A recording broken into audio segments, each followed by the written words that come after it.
Try sitting still for 10 minutes with nothing to accomplish.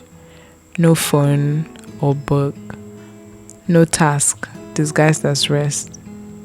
For a lot of us, that's not relaxing. It's almost unbearable, which says less about the 10 minutes and more about how we've trained ourselves. Somewhere along the way, rest got a job description. It had to be productive, restorative, optimized, and tracked.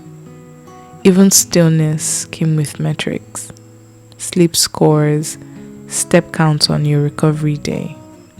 We didn't learn to rest. We learned to perform rest efficiently, which isn't the same thing at all. An unremarkable afternoon spent doing nothing can feel like guilt with the volume turned up. There's a voice that shows up almost immediately. You should be doing something with this time. And underneath that voice is a quieter, harder question. Who am I if I'm not producing anything right now? There's an Italian phrase, Dolce Niente, the sweetness of doing nothing.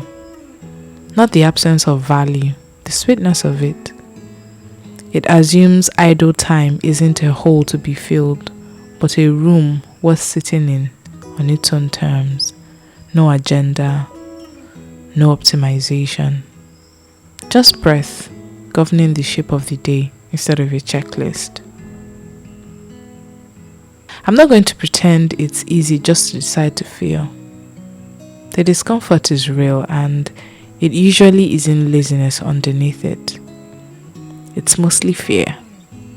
Fear that if you stopped moving, whatever you've been outrunning will finally catch up.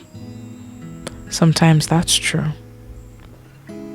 Sometimes stillness is exactly where the feelings you've been managing through busyness get their turns to speak. But healing rarely happens at full speed. It happens in the gaps, the ones we usually fill with one more task. An unremarkable Tuesday afternoon spent doing nothing in particular isn't wasted time. It might be the first appointment you've kept with yourself in a very, very long time. You don't owe today a checklist. You are allowed a version of rest that doesn't have to prove it was worth your time.